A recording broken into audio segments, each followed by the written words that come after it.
Ready? I'm ready.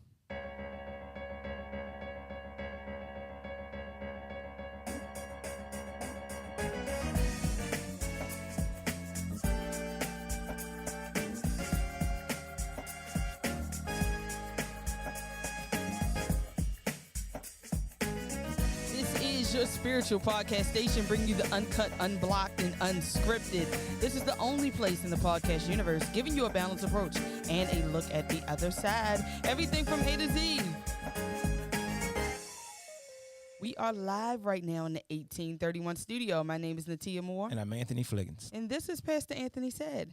Welcome everyone to this episode of Pastor Anthony Says Season 2. We are in full effect. Yes, it is. How you been? I've been good. Good. I've been good, very good. And yourself? Huh? And yourself? I've been good. I've That's good. been very good. Both of them. Me Cool. and myself. How about They've it? been pretty good. How about you? No complaints. Everything is well. Everything is well with me. No complaints. Excellent, No excellent, complaints. excellent. Make sure you all like, share, comment, and share.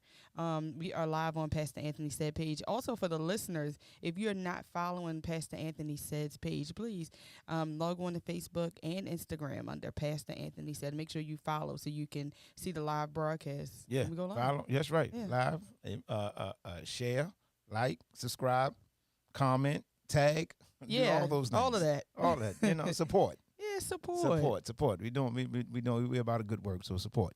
And Definitely. so that's what it's all about. Let me get on here. Let me share it myself. Yeah. Yeah, that's important. Support is support. Yeah.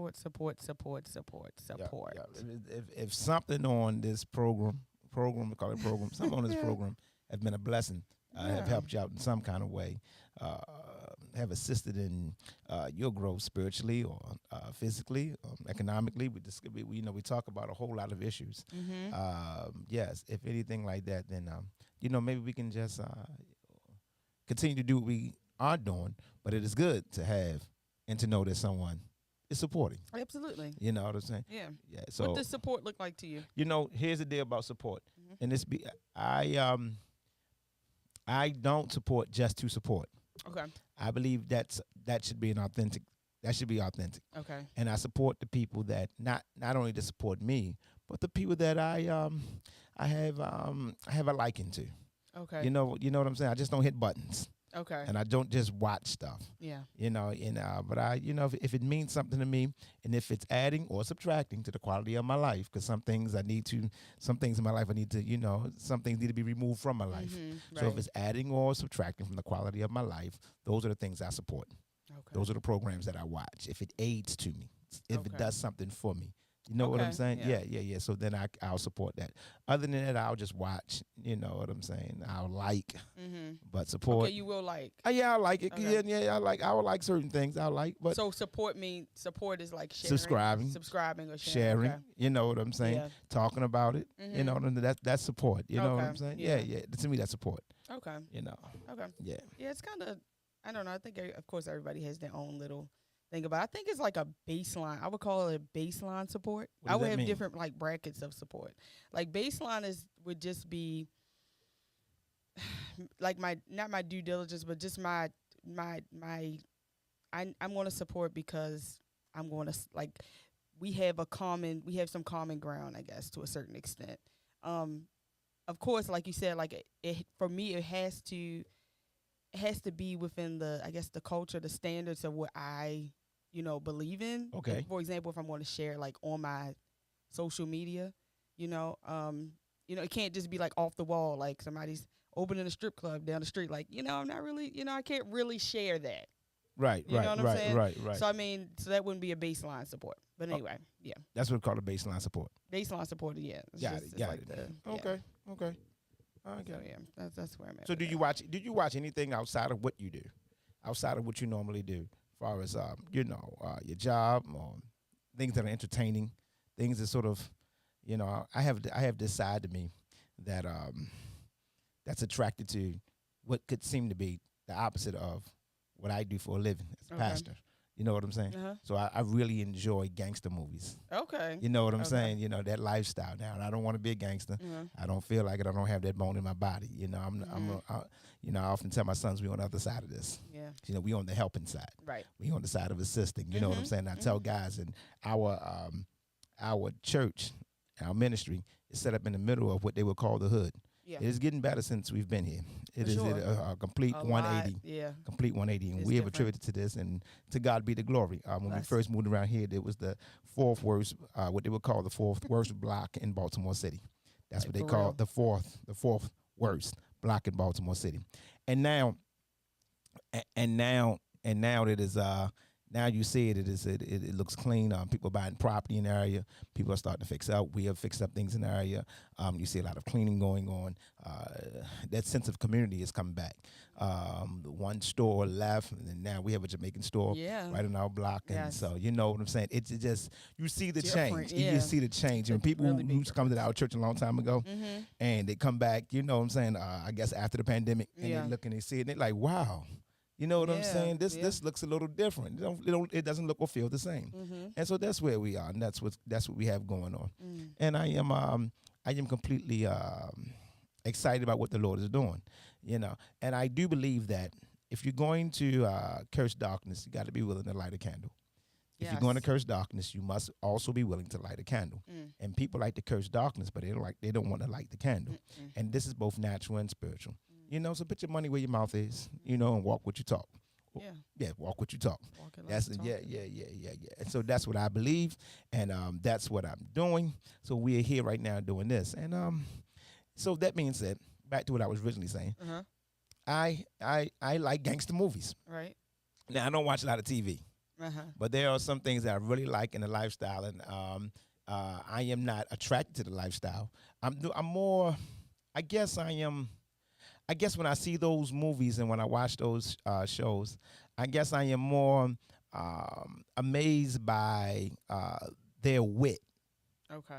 how they get out of some tough situations. You know what I'm saying? Mm-hmm. You know, we look at the thuggery part of it, but Right. you know, I look at the wizardry of it. Mm-hmm. You know what I'm saying? It's a lot of Strategy, thinking yeah, that goes on, and there's a lot yeah. of street smarts. It is. You know what I'm saying? You know, there's a lot of common sense. Mm-hmm.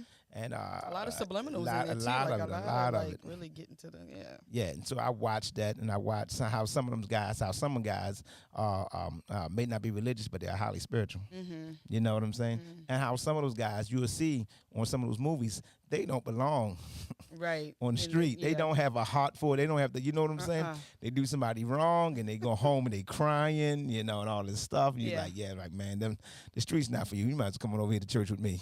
You know? You belong on my This is side, not bro. for you. This is not for you. And so I watched that, and I get something out of it. I guess a piece of entertainment. You know, I get some entertaining out of it. And that being said, there's a part of me that enjoys, I guess, you said it, the strategy, the wizardry.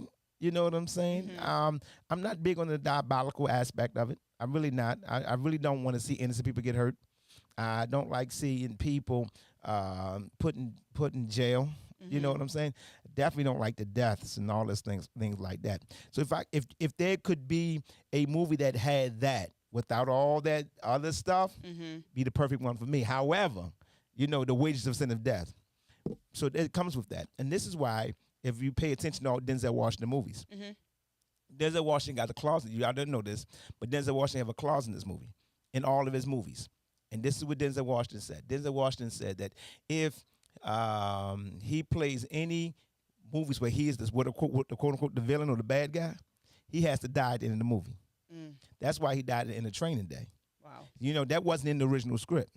Okay. He said, no, if I'm gonna be the bad guy, Mm. the so-called bad guy, I have to die at the end of the movie. Wow. And so on Training Wow. Day, everybody like, oh man, you know, King Kong ain't got nothing on me. Right. He said something, but you know what I'm So saying? he wasn't supposed to actually die in that No, movie. He asked him to put that in the movie. Wow. Like, yo, he like, no, and they asked him why.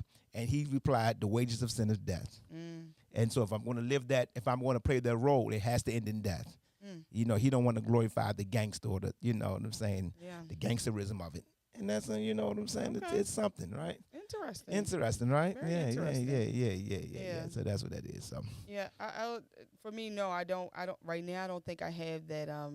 I guess I don't have a balance with that anymore. meaning, With you asked, how do I think that I have Like, do I incorporate anything from, like, I guess the outside world? Not or you other- incorporate it, not just you incorporate it. Do you watch it? Are you entertained by it, or do you know what I'm saying? Right. Not that do you indulge in it, but you know what I'm saying. Is it somewhere in the, I guess, on your psyche or in your view, or or an attraction? Yeah, I guess the only outlet for that would be movies, because I really enjoy movies. Yeah. Like right now, I guess since about like 2019, like my music is different. Everything is different. So I need to kind of get a little bit more information about what's going on in the world, but I'm just completely secluded. Like I used to only do, trap music, this kind of thing. All everything like was full blown, but now I really don't indulge. So movies would really kind of be my only outlet, and that would really just be like a horror movie or like a suspenseful movie Okay. to a certain extent. Yeah. Yeah, Womp, might be a womp, little womp. boring. Ain't Might be a nothing. little boring right now because Boring. I just don't. Yeah. Trap music. I never. So I'm born 1979. 1979. And so I am a hip hop fan. Right. I am a fan of hip hop. Mm-hmm. And when I say a fan, I mean fan, but not a fanatic. Okay. I am a fan of the art of it.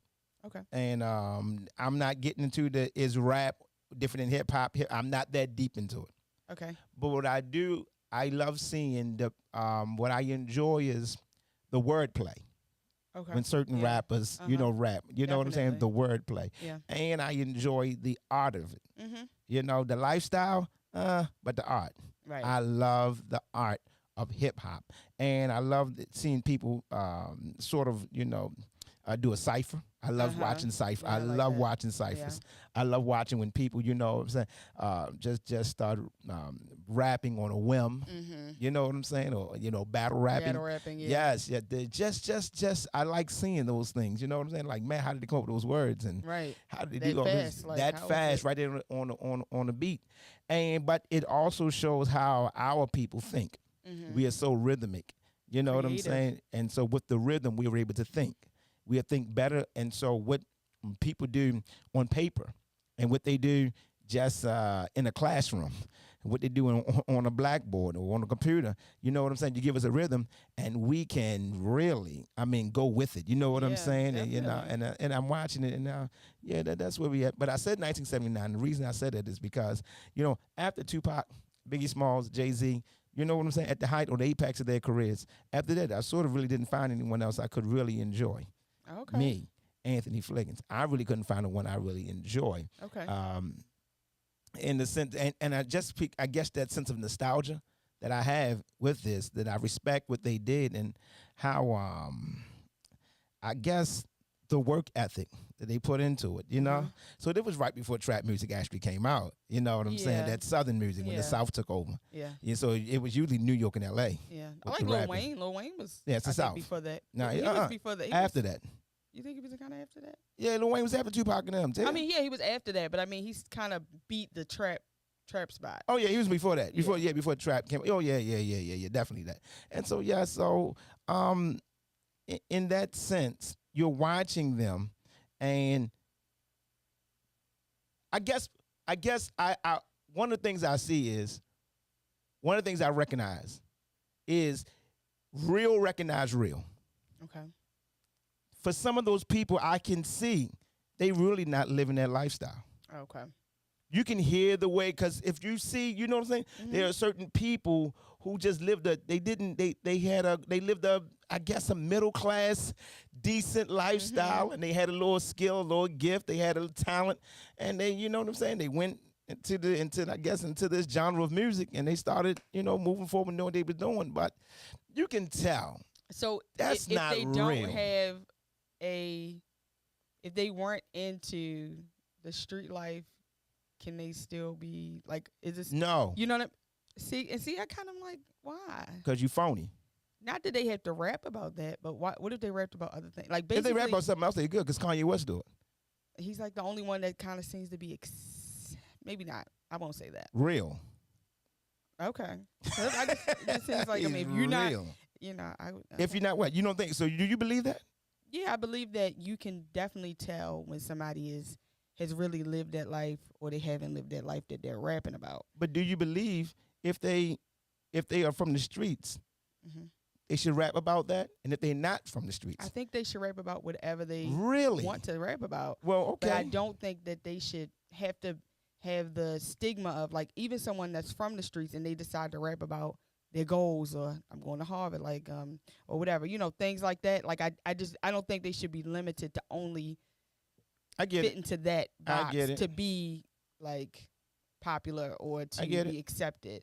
And the person that kind of comes up, kind of maybe the Carlton Banks. I'm not saying that he's a Right, rapper. I'm right. just saying somebody in that kind of, but they actually have the skill to rap. Right. It's kind of like, oh, you weak because you don't even know, Not that he had to rap about that, but it's almost like you don't fit in.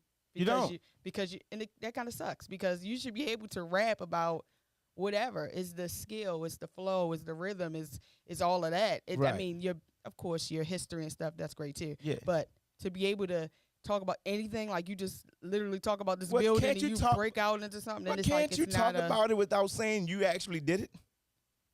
Yeah. They talking like they did it. Yeah, I'm not saying I'm not talking about those people. Yeah, I'm talking about the people. I'm not saying you can rap about anything because even some rappers got gospel music. Yeah. Yeah, so I'm not talking some hip hop artists. You know what I'm saying. Hardcore hip hop artists got gospel music. So I'm freedom of speech, and so I'm okay with that. But if you haven't lived it and you're rapping agree with like that. you doing it, Yeah, no, like, I'm not talking yeah, about those that's people. what I'm talking about. And you can tell they really haven't done anything. You could just Yeah. tell. And Yeah, I'm not talking about those. and the only reason I can tell is because real recognize real. Mm-hmm. And you can also tell when someone sings a love song and they really haven't been in love. Mm-hmm. Mm-hmm. Is or singing a heartbreak song, and their hearts have never been broken. It's hard. Go for it. Because I don't know. I think that people in general like relate to pain, and I think that if your music doesn't have a certain level of pain, like it's a pain scale, I would say, then people assume that you've never been through like a heartbreak. I agree with those people. Yeah, but You don't. no, I don't think that. Especially now, I think that we all go through pain, but I feel like the expression of pain, like that era where everything, I'm going down, like everything is just hard and I'm not saying it's not hard now, but I'm just saying the expression is in some ways a little more lighter. And so that lightness is kind of looked at like you haven't been through anything. And it's like, yeah, they have. Oh, have. yeah. I think It's you're just talking about. different. So you're talking about the different eras. I'm talking about the different eras. Yeah. I'm talking about the different people. People too. I mean, So right now there are some. Okay. There today you can hear somebody today, same contemporary people, and they can sing a love song, and you can tell, man, they've been in love. They. But what I'm saying is a lot of times, like with the love songs, I can't say all of them, but a lot of them have some type of that I'm thinking what you're talking about is like that grit, that pain, That's not what I'm talking about. Okay, that's what I'm referring to. No, I'm not talking about that at all. Okay, typically there's like this thing and people just like No, I'm not talking about that at all. go Because it can even be happiness. okay. And you can tell when somebody's singing and they're just not happy in love. And they're singing a love song and they're just not satisfied or happily in love. They're just not. And you can tell it through their music. It's like it's missing something. Like you've never felt, not you've never felt, but you have not tapped into that feeling, or you didn't go back to that feeling. Or, you ready for this? Somebody else wrote that. Oh yeah. And somebody else wrote it. A lot of people, somebody else wrote that.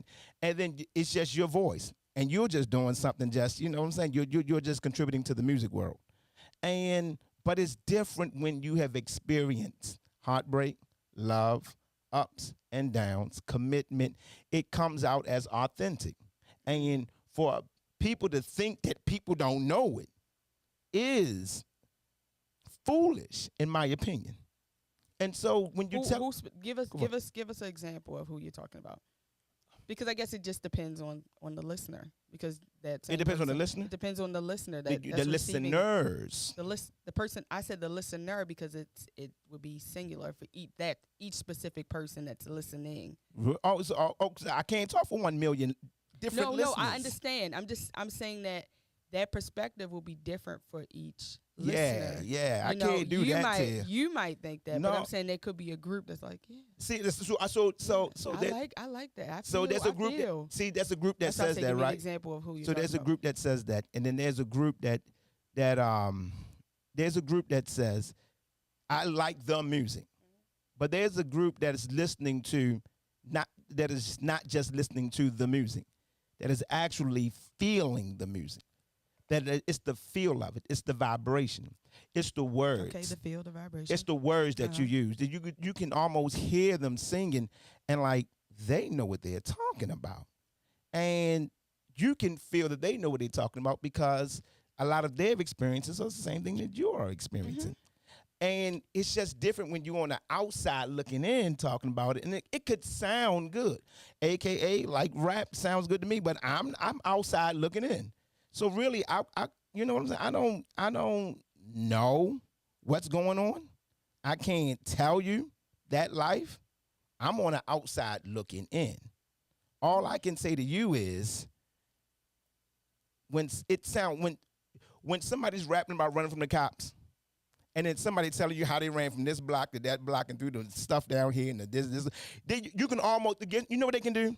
Paint a picture. Their words can paint a picture, and you can almost imagine. Yeah, they're storytellers. They are storytelling, and like, no, that's a real story. If it's not a real story, it sounds just like a real story. That's a real story. Opposed to somebody saying, "Yo, I ran and my boy," and you're like, "Yeah, somebody, yeah, that's not real. You didn't go through that." And so we look at it. I look at it and that's how I see it. And so, you know, to each his own. Tomato, tomato, whatever you love and like. But Yeah. I am from the school of live what you preach and preach what you live. Okay. I am from that school. And that's one of the things about me that I will not walk away from. Okay. Because everything else, I feel like it's not authentic. Okay. That's the school I'm from. Okay. I'm just cut from that cloth. Okay. So yeah. But of course we got the freedom of speech. Yeah. But you can say what you want to say. Yeah. I mean, Yeah. everyone's different. Everyone Yeah. is completely different. Right. So, and what about, do you agree or disagree? Well, it's not agree or disagree. What kind of person are you in that sense? In the sense of, So you are okay with people giving, expressing, singing, performing something that they haven't lived? That's okay. I mean, you can if they're appreciate rapping that. or singing about Whatever they something don't, that they've whatever it is. never, Can you appreciate that? it just depends. Like, for example, I'm just gonna give, this is a random example. I've seen people that I can't say necessarily have went through the exact same, like when you see tributes to older singers, R&B singers or whoever. I'm not saying that the person that's like doing the tribute to them hasn't necessarily gone through anything, but I can't say that they've gone through that exact thing that writer was like going through at that moment. And they're able to express it in a way that kind of shows the original writer's heart, and you still can see the passion in it. I mean, I obviously can't prove that you went through it or not. So I think you can. Like as far as like rappers, no, I think that it you can tell when some people are rapping about things that they really just don't know about. But I don't know. I think that I don't know. I don't like when people, I guess, are put into a, not a box, but this place of I could tell that you don't know, you have never experienced this. Like, I don't like when people put that kind of category on people if you kind of just, you don't really know. Like I said, like, you might feel that way, but there might be a group or a fan base that are like, she's like my favorite singer. I know she's going through that, or I know he's going through that. Same exact thing. That's why I was kind of mentioning like the sound of pain, or the sound of, not saying you were talking about that, but the sound of that grit that people that sometimes relate to. Like, for example, like a Leandria Johnson, right? You know what I'm talking about? Compared to, and I don't want to compare people, but compared to like someone that's a little more, that's a little maybe lighter in regards to the tone of their voice. Somebody would say, oh no, she's really been through, and she has actually, she's been on the street, she's done all of those things. But compared to somebody that has also went through some things, but it's like, no, she is the one who really went through it. It almost becomes this. So you're talking about style. I'm talking about the whole picture. I'm talking about the painting of the picture as well. It's Because not some just people, about the because style. some people don't have grit with their pain, but you can still tell they've gone through something. Yeah, well, grit is the word that I used. It just to show like some weightiness on it Yeah. necessarily. Yeah. I agree with that. Now I agree with that because everybody's style is different. So I agree with that. But yeah, I definitely agree with that. Everybody's style is different. Everyone's style is different. But Yeah. what I'm saying is Go- like sometimes a listener, like you just said, like you can just tell somebody's not going through something. They would assume that they've never went through what Not, they but not based on their style. if they're singing a certain kind of way, if they have a certain style, there's some people that you would think like they really whatever she's singing about or he's singing about. I don't think they've gone through that. Based off of it could be their style, just because their style might not be that that it's just a difference. Yeah, to me. I agree with you on that sense, but that's not what I was talking about. Okay, that's what I'm talking about. No. I agree with you on that point. Okay. No, but so the styles are different. Some people are lighter, some people got heavier, some people got that down south The blues. reason why I'm mentioning the style Go ahead. is because you're saying that. Do I think that there are some people that don't relate to a particular music, right? What's the question? Okay. Can you tell when Can I tell? someone is authentic or not? Yes. So if That wasn't the question, but no, yes. that wasn't my Okay. question. No, it was my- something else. No. Okay. My question is, see, It would have been a yes or no. no, Tia. We were talking about, can you tell when someone is authentic about their music, not the Yes. way they sung. Yes. And so the way But somebody if you sings would is have asked different. that, it would have been a yes or no I question. used the word authenticity. I said authentic. That's not what you asked, but it's okay. Okay. All right. Yes, I can tell. All right. That would have been All the answer. All right. That's All right. why I And said now it wasn't. that's what I said. I'm from the school that says you can tell when somebody, but I wasn't talking about different styles. I never Okay. brought their style up because Okay. I know some people sing a little lighter. Some people, they real heavy with their I voices. brought the Everybody's style up because yeah. sometimes that initial, I guess, perception of how what they're presenting, it has a lot to do with the style, how I'm like interpreting really the style of how you're singing or the style of how you're rapping or whatever it is that you're doing. To me, it ultimately comes down to like the style and how my interpretation of it. I mean, obviously it's the feel. Can you make me feel it? But it still has a lot to do with the style and how I present it to you and how I tell the story with my voice or with my rhymes or with my this or with my flow or whatever it is, make you feel good, make you feel sad, make you go back to that moment. Like to me, it still ultimately comes down to that. That's why I mentioned style. Okay. Yeah. So on that part, I agree with you. I don't agree. I don't think that style matters. I just know that it's not that I know, is that I feel that authenticity. If you real, you can tell when someone else is real, and that's just it. If you real, you can tell when somebody else is real. And I think that real people sort of can see that, and I've watched people say, "Nah, that's not real," and I watch people saying, "Yeah, now that's real." In so many words, you can relate to it. And so, what makes you relate to something that's real? Is probably my question. What makes me relate to something that's real? And the only thing that makes me relate to something that's real is I'm real. I'm not trying. I'm not. You're not trying to put a show on. I'm okay with showing my vulnerabilities. Okay. Those things are real to me because if you're on a stage and the world is looking at you and you're saying, "Hey, I'm open," but then I'm trying to hide something while I'm open, then I can see that you're missing something because you're not fully okay on that stage. That's not you. There is something that's missing. Don't know what it is, really can't connect, but okay, we get it. I understand. Maybe you are in a certain growing process. Maybe that's it. But you're not open enough and vulnerable enough, strong enough, or even, in so many words, weak enough. Because at some point you got to just say, I'm not there, and this is not it, but I'm on my way. And you can hear that as well. So you can hear a person who sing a song and say, that's not my best. I could have done better. And it could have been different. Everybody else is saying, that was the best ever. You did such a good job. You did this and you did that. Like, no, I did not do a good job because I know myself. And so they said, I didn't do well. I can do better. And guess what? I'm gonna do better next time. I can appreciate them and the way they present themselves because now I see that they see sort of what I see. Now somebody else may see something different. I can't agree or disagree with them. I can only tell you what I feel about them. And when they come off like that, I can respect everything else they're doing.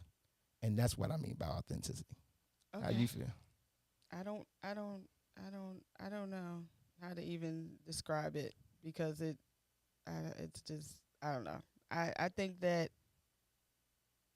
I think it's all about, to me, the interpretation. Again, I'm gonna use this example because it's the only thing I could think of. If I'm looking, because this is the only person I could think of with the grit right now. You're going back to the style, huh? Yeah, because it still ultimately, to me, has a lot to do with that. Like, if I look at a Leandria, for example, and then I look at like a Erica Campbell, I'm going to see them in concert. I don't want to compare them, but I'm just saying I'm looking at them. Mm. Somebody might hear Erica's style and say, I think she's had it easy. I don't think she's gone through that much. You know what I mean? Obviously, she has a fan base and things like that, but there might be someone that says, I can't really relate to that because I just don't think she's gone through anything. It's just too light. But they see Leandria and like, oh, that's pain. No, she's really has gone through whatever it is. I think that interpretation, like the person has, is based off of obviously their personal experience with what they have related to in the past, and they kind of associate that with what they currently hear, if that makes sense. Does that make sense? I'm trying. Whatever it is that they've ever heard, like they associate that with that to make that ultimate decision that this person has gone through something and this person has not. So I'm gonna go with this person because I think they're real. That's what I'm saying. But you're basing it on style. I'm basing it on style. Okay. I'm basing it off of that because to me that has everything to do with it. When I hear someone, when I'm talking about your style, I'm talking about your flow. I'm talking about your tone. I'm talking about how you can paint the picture or not. It all kind of, to me, has that, it's still all in the window of your style, the style that you're bringing to your music. Right.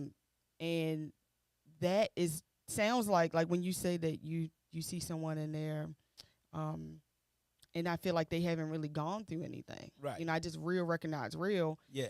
When in fact that person has gone through something. I'm not saying whoever I'm just saying that a lot of people make that judgment or that statement to the person, and how can you? Well, don't get it. Well, I can't speak for everybody. I can only speak for me. Right. See what I'm saying? So we even talking about other people in the middle of this. But I'm asking, how do you see it? And you was asking me, how do I see it? So I can't speak for how everybody else sees it. Right, but I'm in regards to what you said, I'm saying I know a lot of people make that kind of statement. Like, but I'm saying we keep saying a lot of people. But I'm asking. I can't give you statistics. If that's No. I just want to. Okay. So this conversation has nothing to do with nobody else thinking about music.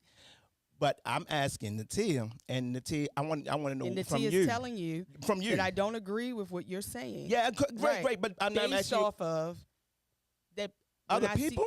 Yes, and personally. That's what I want to know about you. Why don't you agree? I've experienced it as well. Right. In regards to certain people maybe thinking that you haven't experienced anything because they can't relate to your style, your tone, your this, your that. What I'm saying is that's why I don't really agree with it, because I know personally there are things that I've gone through. Yeah. That there may be someone that's listening to me. There might be a particular audience that's like, I don't think she's gone through anything. Where there's another audience that's like, wow, I really connected with that. So what part about me you don't agree with? Because I'm agreeing with you. It didn't. I don't know why this I don't happens, know. The comprehension is just off. I don't know, because I'm not retarded. No, you're not. You. No. See, so I'm not sure where the issue happens. Because let's see if we can find this. Let's see if we can find this in the conversation. Because it happens every time. Yes, this we can find this in the conversation. Okay. I am talking about the authenticity in a person's singing, gifting, delivery. Mm-hmm. But I'm not talking about their style. So let's give To it. me, that's style. Wait a minute. Wait. See, you keep see, and Why that's is where that we not see. Wait a style? minute. That's where we keep missing. I'm gonna tell you why. Okay. Because when I played football, I'm gonna use Okay. another kind of person. So let's stay with music. No, wait a minute. No. I'm using this as an example. And there's somebody who just performing. Or let's say somebody who just performing. A coach. There are some coaches that are really raw. I mean, raw. I mean, get in there, cuss you out, talk like, this is how we're going to do it. You know what I'm saying? Get out there and play, rile his fam up. But there are some coaches that are really laid back. Listen, guys. I mean, there's two different styles. But it's a coach by the name of Coach Dungy. Coach Dungy coached one of the best players in the NFL. But if you look at Coach Dungy's style, Coach Dungy was a laid-back, I'm not cussing, Christian. Hey, it's cool. Hey, when you hear him talk, it feels like there is no passion in it. It's almost you can go to sleep while he's talking. But he knew how to coach a football team and could coach a winning program. He's a winning coach. So we're gonna have to use music. Wait. We can use a whole lot of things, Ted. Again, wait a minute. No, we're talking about real and authenticity. But that can be real authentic. Okay. It goes across the board. Because that can go in preaching. That can go in singing. Listen what I'm saying to you. We were using artists. As examples. I'm only using another example to prove my point to saying that. I like you to stay with the example we're doing. I get it, but listen what I'm saying. I know what you like, but I have to bring in other things to let you know that we can use different examples there to bring out a certain point, to sort of substantiate your point. Just because we're talking about music, it does not mean that I have to stay. No, it's just if we're trying to clarify what we were originally talking about. No, because we were talking about style. You were talking about style, and I wasn't. And to prove that I'm not talking about style, so that's what I'm doing right now. I'm only substantiating the point because I totally agree with you. And I'm trying to say to you, I agree with you. So the way I'm substantiating my point is to let you know that I'm not talking about the grit and the grind and the aggression in somebody's voice or their expression as real or not. Using Coach Dungy, who was a calm person. So what are you talking about when you're talking about the authenticity? And what is included in authenticity? The story, and I said it before, they can paint the picture. I never said nothing about their style. It's the style. No. Painting pictures is not a style. It is. Oh. It's in the style. Oh, well, it's the technique. Wait a minute. So T.D. Jakes can tell a story. Mm-hmm. And he's just really dramatic. That will be his style. Okay, but listen to this. But so can a Creflo Dollar.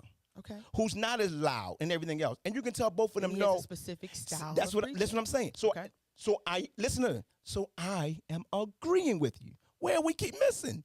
I keep saying, ready for this? The first thing we're disagreeing with. We're not disagreeing. Is the style. No. Because you're saying that what I'm saying is not style, but in fact you just described the style. No, Till. I'm saying the difference of styles doesn't mean you are authentic or not. It does. It has a lot to do with your authenticity. Your Wait a style minute. deals with who you are. Wait a minute. So you're trying to say that. So are you disagreeing with what you just said? No, I'm saying that the authenticity has a lot to do with the person's personal style. Okay, good. Which could be different for each person. platform. Okay, good. Right. All right. So and also different in how people interpret those styles as being this one is this and this is that. Okay. So the different styles. Okay. So are you telling me that styles determine if a person is authentic or not? I'm telling you that style goes into the authenticity of a person. For example, their technique, their form, their. Well, then everybody has a style. Yes. And everybody's authentic. Everyone has their own authenticity. Yes. So now we disagree. Because authenticity is you being you. That's true. Right. So everyone has the ability to be themselves. I agree with that. Now, if someone decides to change themselves to fit a certain thing, that's different. I'm not even talking about that. Everyone has, because you're saying that authenticity is everyone's not authentic. I believe everyone has the ability to be authentic. Okay, so the person that screams, and let's just use that aggressive part. Okay. You can be real aggressive, real deep, real raw, and still be phony.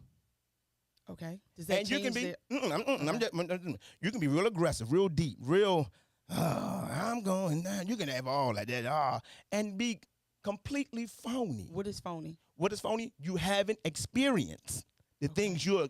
So they're lying? You're lying. Okay. You can be aggressive. You can be an aggressive liar. Okay. And then you can be a calm person and completely tell the truth. Right. And you can be a calm liar. Yeah. So my authenticity has not, in my opinion, is not based upon the style. Your authenticity, in my opinion, just to me, is based upon, are you able to paint a picture that I can relate to? Now, I'm not talking about nobody else, just me. You can paint a picture that I can relate to. So I can appreciate someone who is real raw and real aggressive and seem to be uncouth and sweating and you know what I'm saying, take off their shoes and running around in the stage. And I can also appreciate the person that can sit at the piano and just sing out their melodies. And you can just tell through the way, through their artistry and the way they wrote, the way the picture is being painted, that both of them are real. So yes, so that's what I mean by real and not real. To me, it wasn't, style don't make you real or not. Style doesn't make you authentic or not, to me. But everyone has a style, but style doesn't make you. That's just the way you presented whatever you doing at that time. And back to the coach thing. Just because a coach doesn't scream and yell, that doesn't mean he is not a good coach. And just because a coach does scream, yell, and cuss at everybody, that doesn't mean he's a bad coach and doesn't mean he's not a good coach. Ultimately, do you know how to run a winning program? Ultimately, as a singer, you're singing about love. Do you know what love is? Ultimately, about worship, and you're singing, do you know what worship is? Ultimately, do you teach? Do you know what teaching is? Do you know what you're talking about? Ultimately, that's what it is. That's how I personally see it. And so that's just my thing. But we were agreeing at first, and it just went left. But we were agreeing. We were agreeing. So Okay. yeah. That's just how I see it. Okay. Yeah, that's how I see it. Okay. Yeah. All right. That's it. Okay. Okay. Yeah. I don't know. For me, it's just about the interpretation of it and how I guess people interpret those different things. I mean, a lot of it, I guess, would just be your discernment in general. But for some people that feel as though they can't relate to certain things, I don't know. I don't know. For me, it's about the interpretation. But it's about interpretation. Yeah. Have you? You said you've experienced that. I've experienced that. So what do you do with it? Nothing.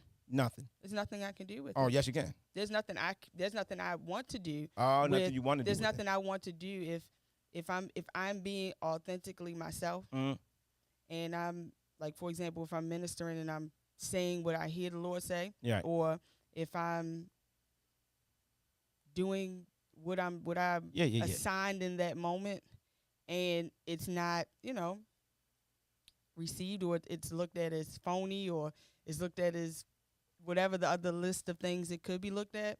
I know that there's a group that feels that way, and then there's a group that doesn't. So there's nothing I can. I mean, I pray about it and I leave it there. I don't stress about it or try to. I can't do anything else to. I don't want to do anything else to persuade you of anything differently. No, not on the stage.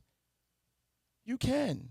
What would I want to do if I've done what I was where you are accepted? Well, yeah. You asked me what can you do. But I'm saying that there's always a split. There's always a split not. Group. Yes, there is. There's no one that goes into a room and everyone is team whoever you are, and there's no one that's not like. No, wait, but you're talking about a split group. So is the split 50-50, 10-90? I can't give you specific numbers, but I do know that there's a group that, and again, we talk about just needing your one. So I'm not. No. So if you are in a room, if you are constantly in a room and it's 50-50, unless you're trying to convince the other 50 that's not rolling with you to roll with you, then you're in the wrong room. You will never. Why would you need to convince? Because them to be with you. Because you are leading. And so there are some people that when you're leading, if you're leading, just praise the worship, I'm a preacher. So if I'm leading and I got half the room that says, no, and I'm sent to this room, my job is to as a leader, is to say, hey, I know where I'm going, and I'm sent to help you to go there. That's why I'm here. And I am going to do that part. Now, if you got half the room that's going with you and half the room that's not, the room could be 100, the room could be 200, the room could be 2,000. Okay, to stay there is unproductive. And see, to me, I'm not really. It's hard for me to process that because, first of all, I was wherever I am, I was sent there for a specific assignment, right? Secondly, I know what the Lord has spoken to my spirit in regards to the perception or the reception of the people that I'm actually sent to. And so I know that the people that I'm sent to are not always going to be agreeable with what I say. I have a word or a message that is supposed to shake things, and it may not always make you smile. It'll make you think. It could change you. It could do some things, but it might not always be that. It just might not be that. So that's where I get torn, because that I understand that where I'm going, I'm not always going to have that. Okay, so where are you going? Wherever I'm led, wherever I'm sent to. Right now, to say that, you got to say where you're going or who you're going to, because that's a tough. Because I know this ministry. This is all this is my right now. This would be whatever demographic I'm sent to. But okay, so when God gives you that kind of assignment, He also tells you where to go. He doesn't leave that open ended. Right. So it's like, okay, so if I'm going there, then where are you going? Who are you sent to say something like that?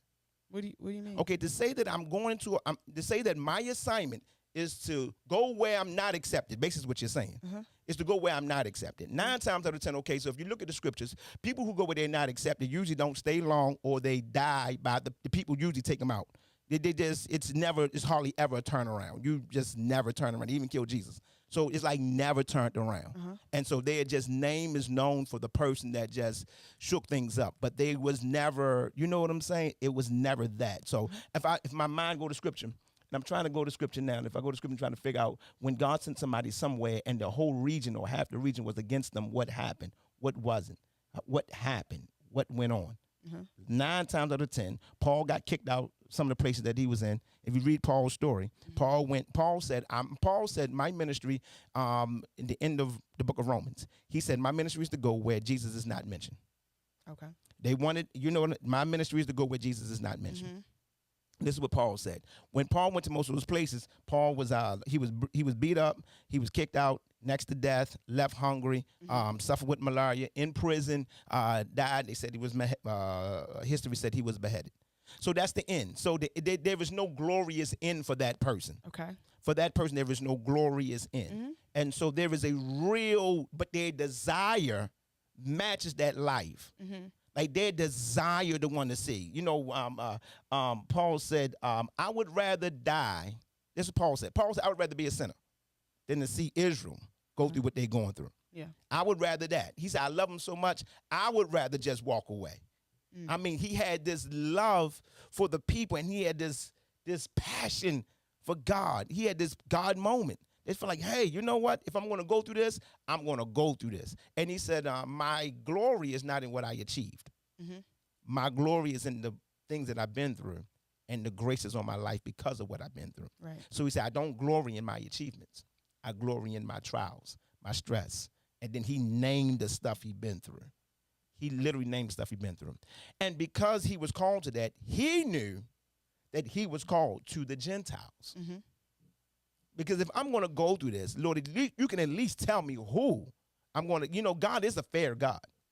And if I'm going to and if this is going to be my lot, then tell me what, you know what I'm saying? What am I going to do? What am I going to face? What is this ministry about? Right. And how does this ministry look in 2023? Right. You know what I'm saying? And so where do you understand what I'm saying now? I understand. Yeah. But in the general consensus and in the spirit of wisdom, always go where you're celebrated and not tolerated. In the spirit of wisdom, always go where you're celebrated and not tolerated. Yeah. Because you go where you're tolerated, you're almost wasting time. Yeah. Go for it. I mean, I hear what you're saying, but I also know what I heard. Yeah. So so what you hear? What I just said, that the people that I'm necessarily sent to won't always receive. They just won't always necessarily receive right off the bat. I know like who I'm specifically sent to and the group that I'm sent to, and that's Who it. you sent to? I really don't really want to. I'm sent to. Oh my God! Why? Like, I mean, why not? I mean, why we gotta go into the details? Why of not? everything? You really sitting up here and telling us all this stuff, I mean, and then now you want to like. it's not that. I just really want to talk about, but. Yes, we want to know. I want to know. Okay. On the air. On the air. Yeah, I want to know who you sent to on the air because they might be listening. I'm not going to give you specific names. No, I want to know. I want to know who. Currently, I'm sent to the Court of Christ. Okay. I have a specific assignment at the Court. Are you sitting here? Yeah. You're not sent to this church. I am sent here. I called you here. But I'm sent here. I have an assignment here. Tia. I have an assignment here. Wait Regardless of. Whoa. I have an assignment here. Well, wait a minute, Tia. Time out. Okay. Time out. Do you know where you're sent? And do you know where you're called? Yes, but I What's do. the I do difference? believe that when you're called somewhere, like you called me to. Where'd you call me to? I called you to the pulpit to do praise and worship. Okay, and while doing that, Yeah. I was then assigned after I was called, if that makes sense. No. Yes. Like I Let had me hear it. I had a calling when you put me on praise and worship, when you assigned me to praise and worship, I then received an assignment from the Lord within this ministry. To do praise and worship, to intercess. Like there are specific things that I'm supposed to be doing in this we about to go ministry. in. You better lock in, Tia. You about to lock in. You better get Okay. ready. You about to lock in. I mean, this is what You about to lock in. This is I do have a specific Okay, assignment. you say what you say, and I'm gonna say what I say. That's and fine. let God guide. I'm okay, Tia, because it's gonna be good. Let's go. It's gonna be real good. Let's go. Okay. Go ahead. I also know that I'm called to cultivate a new generation of worshipers. Yeah. So within that, I mean, I've had conversations with the Lord about my specific demographic, about the age and things like that. And there's not a specific age group. I'm supposed to actually be able to deal with the old and the young. Mm-hmm. Okay. And a lot of times it's those that are untraditional per se. But yeah, that's who I'm called to. Okay, so untraditional old and young people. Old and young people, I'll be able to transcend through those groups of people. Okay. I don't have to just be with a young group. I'm able to also transcend to an older population. I am more or less more relatable to the untraditional, but I will be able to minister to those that are traditional in the same sense. Beautiful. So why are you sent here? What do you mean? Like, what's You my said I'm specific- sent here. You said I have an assignment here. Yes. What is your assignment Right, in this it's church? Intercession is worship leader. Okay. Now, your assignment in this church is to be developed Yes. to do all those other things you said you got to do. Uh-huh. Your assignment here is to develop in an environment where it allows a ministry like yours to thrive. That's what your assignment here. Your assignment here is to develop into what you're going into, because anywhere else, not talking about any other church, anybody else who deals with what you got to deal with will not allow you to really let your wings flourish. In fact, they'll pluck your feathers off your wings before you take off. So with all of these things that you're dealing with, this ministry stands as a house to say, hey, this ministry as Natia Moore has to be developed within this. Untraditional? Of course I'm untraditional. Young and old? Come on. I told you before, I had to preach to Elder JC, who was in his 60s, God bless his soul, and his grandson, who was sitting next to him, who is now ministering. And I had to find a word to meet both of them at the same time. Mm-hmm. So now I'm here, and I'm here to develop, to take that ministry, not this ministry, that ministry worldwide. So now you're sitting here to develop, so everybody, because nobody wants that backside of the mountain. Nobody wants to perfect their swing like David. No one wants to get that part. Everybody wants to skip steps and stuff like that. So this stage has allowed you to say, okay, I can cut my teeth here. I can do A, B, and C, no matter who agrees or disagrees with me. No matter what no one says. No, it doesn't, that's all that's irrelevant. Even though it may be upfront and sometimes personal, but because of the ministry, the things that you face can also be irrelevant because the pastor knows what you are here for. And I will never in my life stop that. So when I called you up out of a midst of like 12 singers.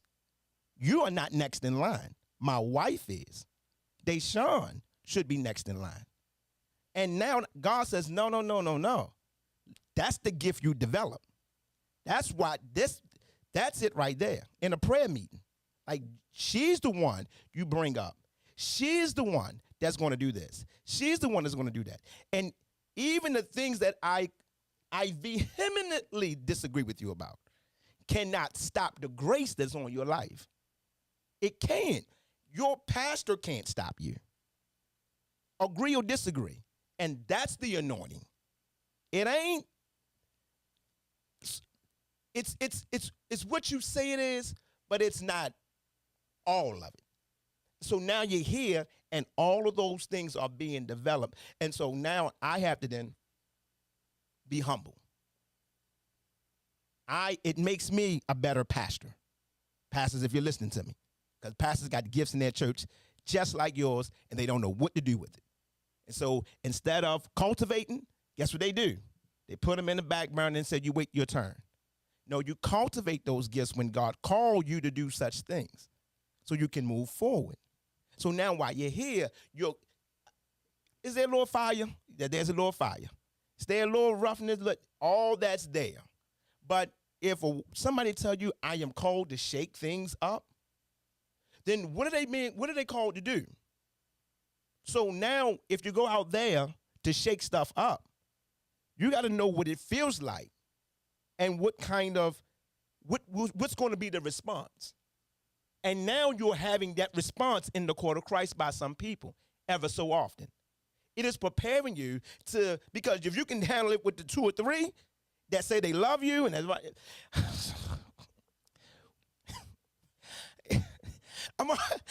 If you can handle this, that ain't nothing.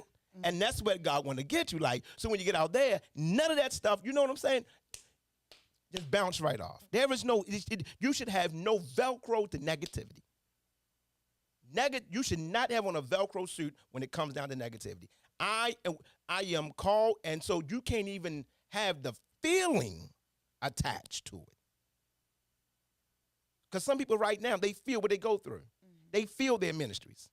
They feel it. And I've been there. I was there. I've seen certain things. I am a trailblazer. I had to be okay. Listen to what I'm saying to all my pastors that listen to me teach. I had to be okay with knowing that many of my contemporaries would not agree with the things I'm saying or my style. I had to be okay with it. And so instead of trying to get them to roll with me, what I did was I took a few years to says, where am I going to go? To sort of put my head in the sand, so to speak. AKA just to get on bending knees and pray and develop my style of who I was and what I was saying and where I'm going and who I am and all those things, because those things become necessary. So when God does bring you out, you will come out as pure gold. And can't nobody steal that from you. So that's why, you know what I'm saying? So that's the thing right there. So those young old people that you got to bring in, you can't feel that. You can't feel the weight of what you may have to face when you go out there in the world. And not only can you get to the place where you shouldn't feel it, but you got to be able to help them to understand what they're feeling. And that's grace. Like, baby, I know this is going to hurt, but sometimes you're a nurse. The best medicine doesn't taste good, and sometimes the best treatments are painful. Maybe I'm called to realign, but you good. You know, again, these things have to be incorporated in your ministry. It has to be incorporated in the psyche of your ministry, so when you do minister, you know what you're doing. Otherwise, in that, it looks like you're just fighting. But how do you fight without tools?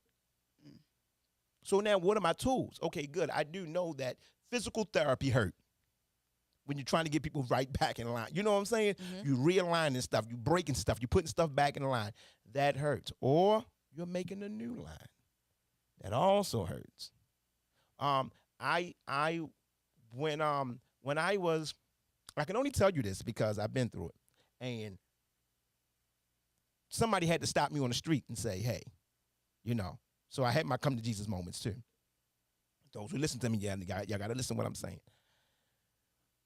The Lord told me to build high and preach long about 12 years ago. Build high, preach long, right? That's when I kind of got my instruction. Cool, I know what I'm doing. Build high, preach long, right? So it sounds good, right? Like, yeah, okay, good. So what did I do? I did get to preach long, right? You know what I'm saying? Because I used to preach an hour and a half, 2 hours. So I got that part right. But build high, I thought that I took that to mean build buildings. Okay. That's what I took it to mean. So I was like, good. I just started working. I'm in construction. Build high, preach long. So God want me to preach. Don't get into we be preaching for, people can't hold a word for about, 35 minutes. You know what they say about people, psyche and all that stuff, and ADHD generation, blah, blah. Okay, we done with that one. Okay, so they told me that. Okay, good. And so I said, good. So what I'm building my, so to speak, institution. Let's just use that. I'm building my campus. I'm just building. I'm building all around. I'm building. Somebody to come to me and says, you know what build high and preach long mean? I said, what? Because I didn't know what it meant. What? So what does that mean? He said, you got to build people. I said, wait a minute. He said, he wasn't telling you to build buildings. Who is this you talking to? You want to know the person's name? Now this person, I can't say their name. They used to go to our church. Now they don't go to our church no more. So I can't say their name. They said, you think you're supposed to be building? You think you're supposed to be building buildings? Like, nah. And guess what I was doing? What? Building this building. Wow. I was building when they came to me and says, this ain't what you're supposed to be doing. And I'm like doing it. I'm enjoying it. And I'm doing it. I'm doing it. And so build high, preach long. God gave me that instruction years ago. They came to me and said, you're not supposed to be building. You're supposed to be building people. I said, oh.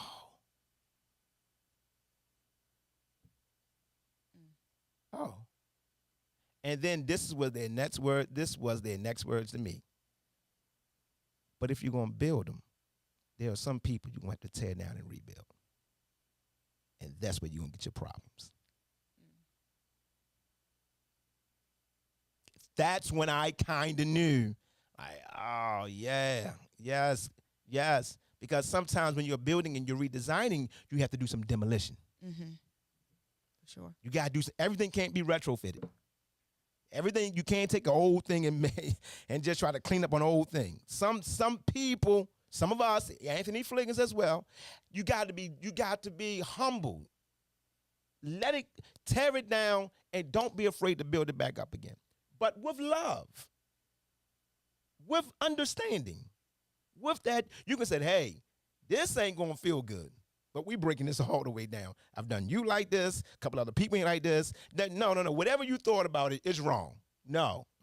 God said, I don't care what you said. God said, well, he ain't tell me. He told you, so that's your business.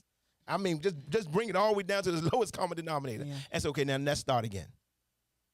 And let's start again without the world knowing what's going on. Let's leave the ego alone, because a lot of pastors like to bring ego with this. Pastors, leave your egos at the door when it's time for this. Because the people that you're tearing down or you're breaking down, attempting to build back up, your ego will make them walk out the door. Because those same people are also helping you develop your ministry. So you got to respect the people. Yeah. And a lot of us like to look at people, we like to get how long they've been in ministry.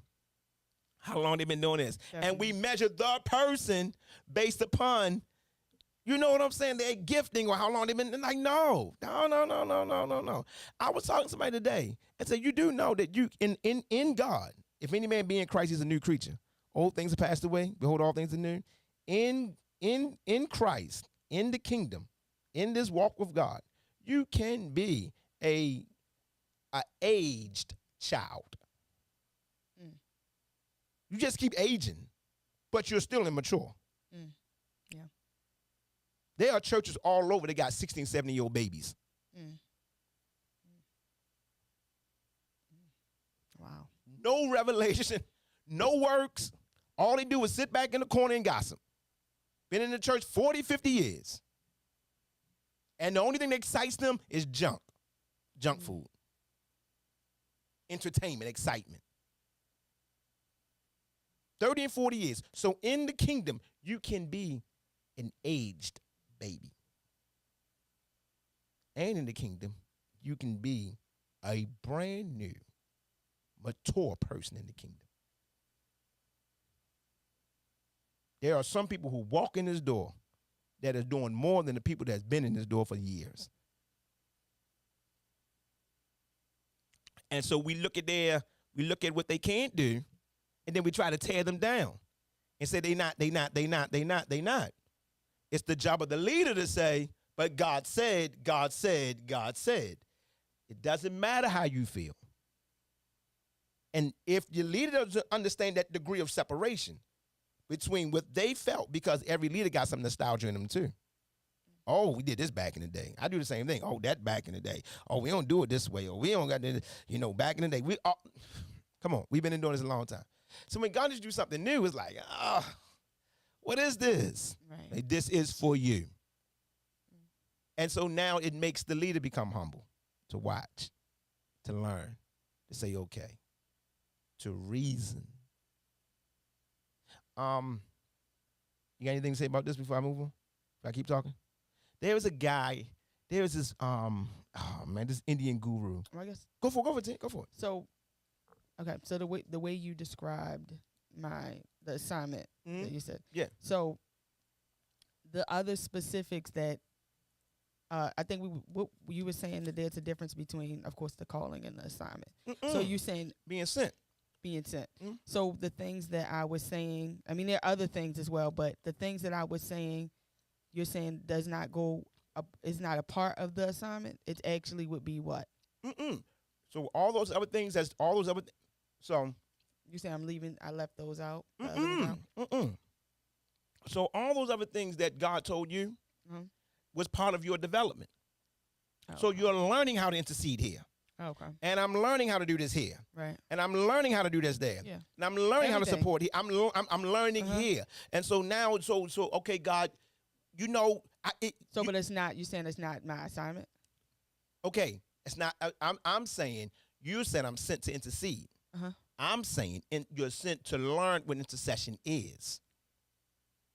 Now, will you be interceding? Yes, because here I'm not going to give you a book to say read this and I'll see you in 6 months. No, in order to learn what it is, all ministry is what my father called hit the ground running, on the job training. It's not you're not going to, and that's the beauty. Everybody listening in, I got past, we here, Tia, we in. This is why God needs small churches. All y'all pastors trying to get big churches, all your pastors trying to be the next big thing. God needs churches that can develop these jewels in small sets, in places where the anointing is high, but the demographic is small. The anointing is heavy. The practices and the quality of the ministry is 5-star. There are a lot of ministries right now where there's a 5-star ministry. They ain't got no more than 50 people. Yeah. And everybody looking at that ministry like, why y'all not bigger than this? You can, preachers came in and said, you preach like this. Why aren't you bigger? I know why I'm not. Because Natia Moore. That's why I'm not. Because any other mega big place, I'm not coming against any mega church, by the way. However, when you get in those stages, you are in line, Tia. A real line. Like a lunch line. Get to the back. Because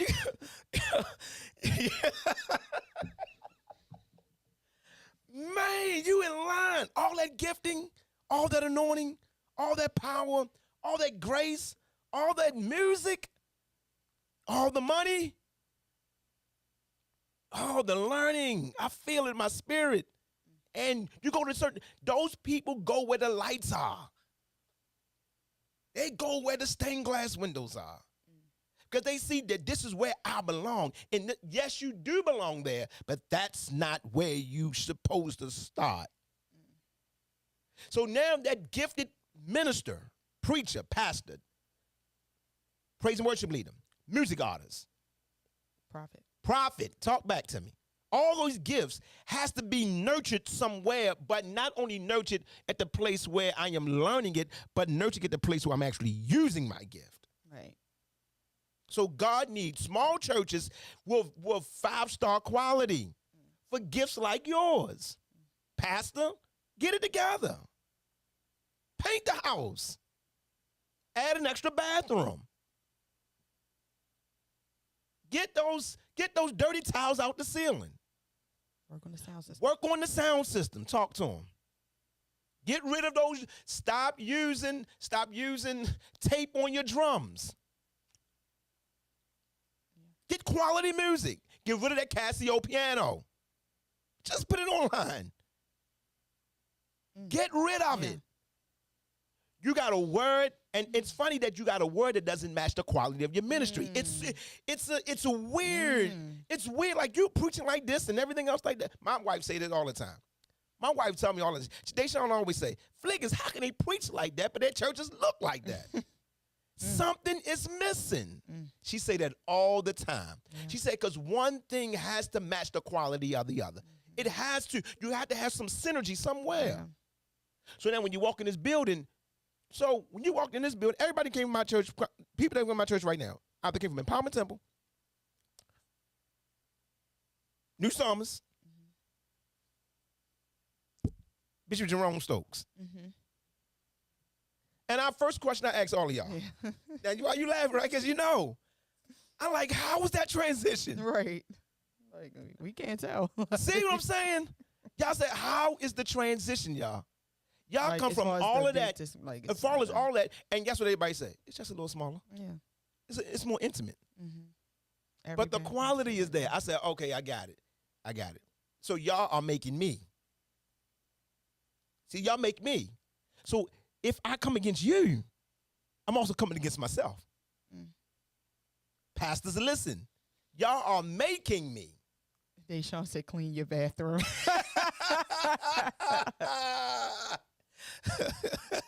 Y'all making me. Pastors, your members can make you. And I know you're like, I'm made by God. I'm not talking about that, Rev. So Rev, come on, we not going there. Don't play with me.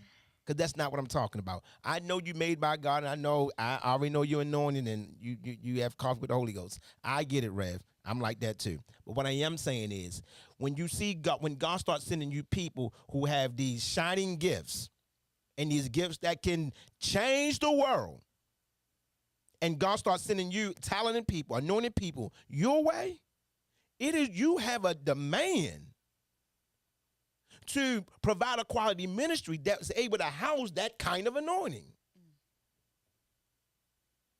The job of a pastor is to create the conditions that make what I just said possible. That's our job. Wow. You might want to know what a job, and I'm talking about a local assembly.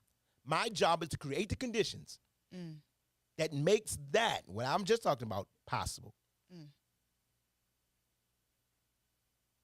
You don't have to have in fact, the days in the mega church are over anyway. There's more people online than in church, so we'll deal with that another time too. But I'm talking something different. So, yeah. Oh, come on, Rev. No. And if more of these small churches will just say, you know what, 2024, we just gonna get the house right. Yeah. And the way they think is, God gonna give us a bigger house, so we ain't really got to worry about this. Right. Steward, they're not stewarding there. Thank you. We about to blow up. Wow. We on our way. No, you're not. Right. No, you're not. You've been there 10 years. You might be the next 10. Like be when you about faithful to- with few. Go ahead. It's like when you about to trade your car. And Yeah, you just and you know you what? like, I I'm ain't not changing getting no no oil. I tires on am this. not. not this one. Not this one. We'll we wait. all it's in our human nature. So now if I see God constantly bringing me, okay, so God is bringing me all these things. God bringing me, forgive me, Lord, for God bringing me all these kind of people. Now what am I going to do? I have to develop a ministry that's able to house these type of people. By the way, I want to say that y'all did not join my church when Jamal Bryant left. Thank y'all. I just wanted to put that out there. No. I want to we just did not. call it. Now, y'all want to, and like people can't. No one. No. Nobody joined my Talking church about when he was still there. 2016. Yeah, when he was still there, y'all. Everybody was like, well, he did. And we know when he left, No, everybody, no. no. That's y'all church. Yeah, that's not my church. No. It was way before. Before then. Way So that's why. So now whatever God give you, gift of prophecy, interceding, writing music, performing music, creating music, your album, praise and worship, all those things. God, you have given me a platform that others may never see. And, you ready for this? If they do see it, they got to pay for it. And this is why, okay, so this is the kingdom method. I'm talking a lot, so you gotta interrupt me. Can you interrupt me? You good? Go ahead. I'll Okay. try to. Okay, just interrupt me. Just cut me off. Okay. I'm gonna keep on talking. Just cut me off. Okay. Here is the kingdom model. And the kingdom model is a man found treasure. It's in Matthew chapter number 13. Man found treasure. When a man found treasure, the Bible says he went and left and he bought the field where he found the treasure. He hid the treasure. So he went to a field, found treasure, hid the treasure, then bought the field, which makes him not only the owner of the field, but also the owner of the treasure that he hid. Every time y'all read the kingdom message, every pastor go to Matthew chapter number 13 and read the kingdom message. You'll always find a man sowing seed in his own field. Wow. You'll always find somebody digging something or doing something in their own field. Wow. The kingdom message is about ownership. It's being able to say that I am investing in a ministry that's investing in me. Yeah. I am working in the ministry that's helping me to work. I'm not giving into stuff or giving into a ministry where I got to wait 48 years.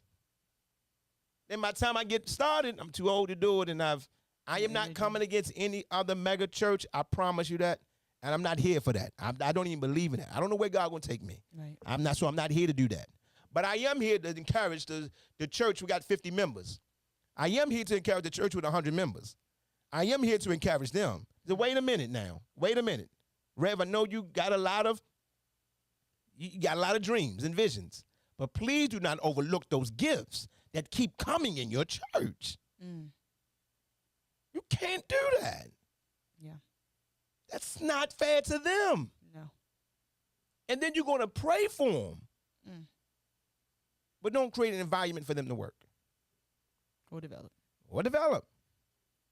That's what it is. So what else God going to give you to do? What else? And during the practice of those things, during the practice of these things, like, okay, I'm good. Then when it's time for you to go, man. It's almost like the developmental stage is overlooked in churches in general. As if like when people come, I guess they should already have what they need. They should already be seasoned, and they should already be prepared for whatever it is, whatever, I guess, assignment that they're. And it like, for example, when I was at like a larger church, there was no two larger churches. There was no, I don't want to say opportunity, but there was no, if you were not in the, the elite, the family, not even the family, but the those that were known amongst if you could sing or if you could preach or if you could minister. Like it's a lot of ministers that are out in the, they wouldn't even be given a chance to This is true. say anything. So it's almost like the developmental piece is just overlooked. It's not even, it doesn't seem like it's even looked for in a lot of ministries. Like we're looking to develop, this is our development season, or this is our group for development. It just seems to be skipped over completely. In a fast society, it's fast. Mm-hmm. It's fast. So here's the other side of this, because there's another side of this. To the small church again. Mm-hmm. That's a small church.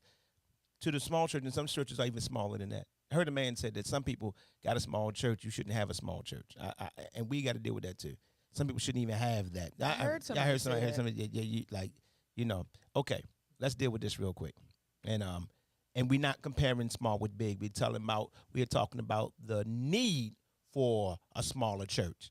So we're not talking small against big. Because every time we talk about a small church, we always comparison or juxtapose to a bigger or larger church. And we always do this comparison thing. We're not doing that. We're talking about the need for. Why does God need smaller ministries? Right. Period. Now, here's another thing.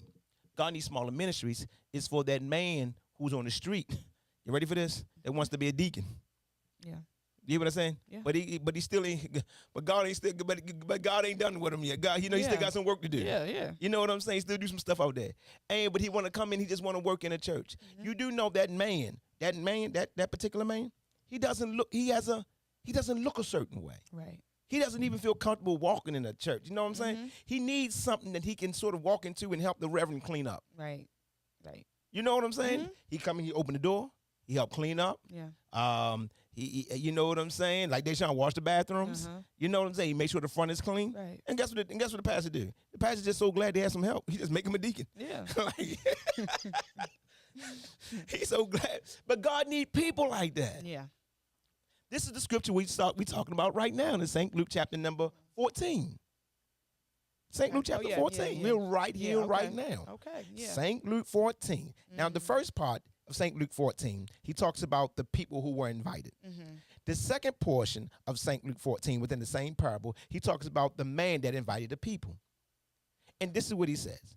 When you invite people to your house or to a feast, he said, don't invite the people that can pay you back. Mm-hmm. Invite the lame. Invite the blind. I'm gonna tell you essentially what this means. Invite the dumb. Invite those people. And this is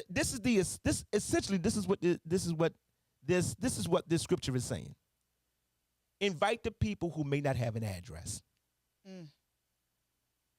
Invite the people that you cannot send a formal invitation to. Yeah. AKA, invite the people that you have to go get. Mm. Wow. It's easy to say, what's your address? I'm gonna send you an invitation. Mm-hmm. But invite the people, ready for this, you cannot formally invite. Mm. Essentially, that's what that parable means.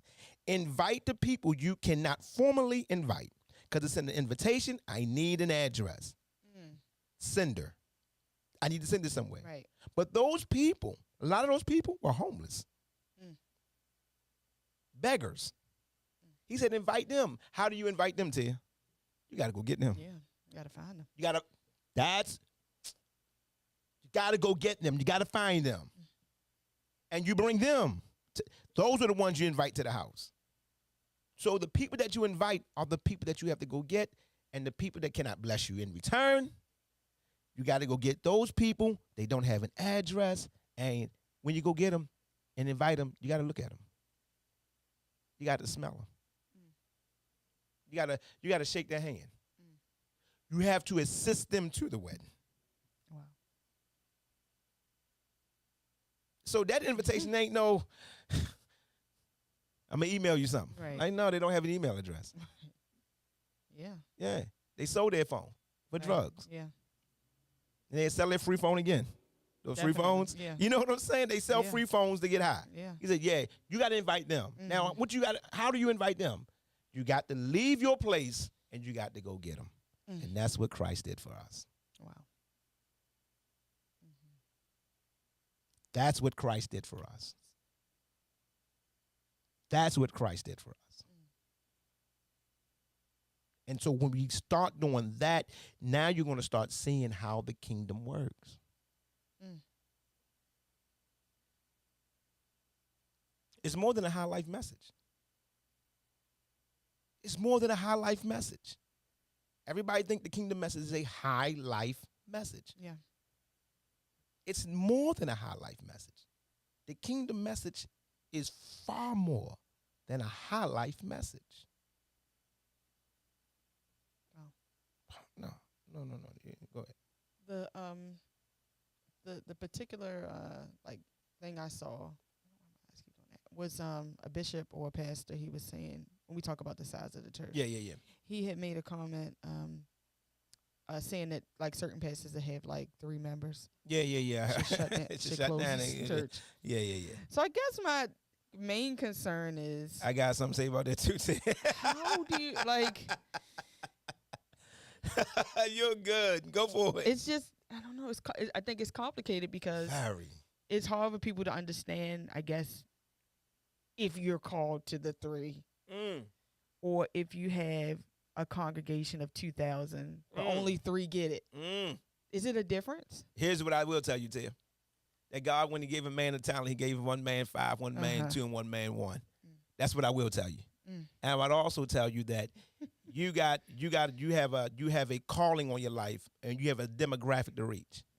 I will tell you this: if I am called to win 2,000, right, and I win 1,999, and if you're called to win 7, and you won all your 7, in the eyes of God, you won more than I did. Wow. This stuff we're talking about is actually, we added capitalism to the kingdom message. Wow. That's all y'all did. You added capitalism to the kingdom message. You're more concerned about growing your church than growing your people. Exactly. You have added capitalism to, you have added Western capitalism to the kingdom message. There was a book I need every pastor to pick up and buy. It's called The American Gospel. Every pastor should have this in their library. It is called The American Gospel. If somebody's online right now, put it online. It's called The American Gospel. I forgot who the author is, but I told all y'all to get the book. It's called The American Gospel. Every pastor needs to get this book. It needs to be in your library. It is called The American Gospel. And it talks about the tolerance. You got it? Who is by? It's by. This is the documentary. Hold on. Keep going. Okay, so the book called a book called The American Gospel. Everybody, every pastor, leader should get this book called The American Gospel. Yes. John Meekin? Yes. Get the book by John Meekin, right? Yeah. Yes. Get that book called The American Gospel. John Meekum. John Meekum, thank you. The reason why you need to get this book by The American Gospel, because it shows you how America's tolerance for certain religions took place, and how they was able to project Christianity while allowing other religions and faiths, about tolerating other religions and faiths. It also tells you about the earlier fathers and how they wanted to be preachers. Okay. In that book, it tells you about George Washington. And George Washington said, if I wasn't going to be a president, I would just go ahead and be a pastor. Not even a calling. It's just because I know how to work people. Wow. I can keep things going. Wow. I can keep my slaves going.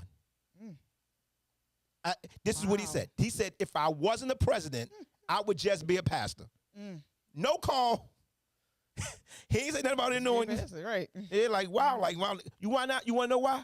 Because in a system like this, you are trained. It doesn't matter if you're actually called or not. They can train you to do it, to move people, to sway politics, to do those certain things. You know what I'm saying? Yeah. It ain't even about the people at this point. For some people, it's about their need to get their ego stroked. And you saw people right now who didn't make it in politics and didn't make it in music and didn't make other stuff. And what they do to you? Passed it. They passed them.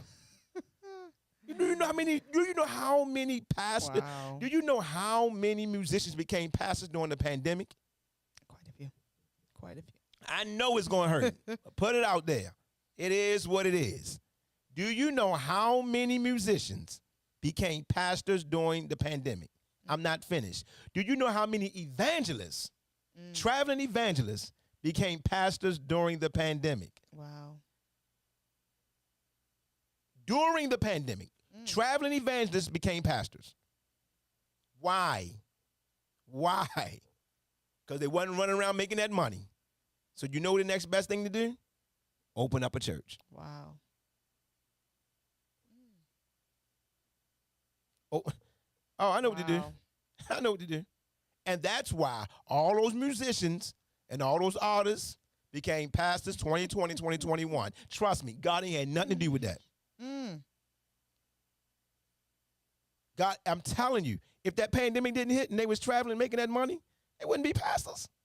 You ain't got nothing to do. Wow. And the money ain't coming in. Wow. And the PPP loan ran out. Now what? Pastorship. We go Pass the ship. Yeah, pass the ship. That's right. That's right. We not even gonna open a building. We gonna get a school. The school's closed down.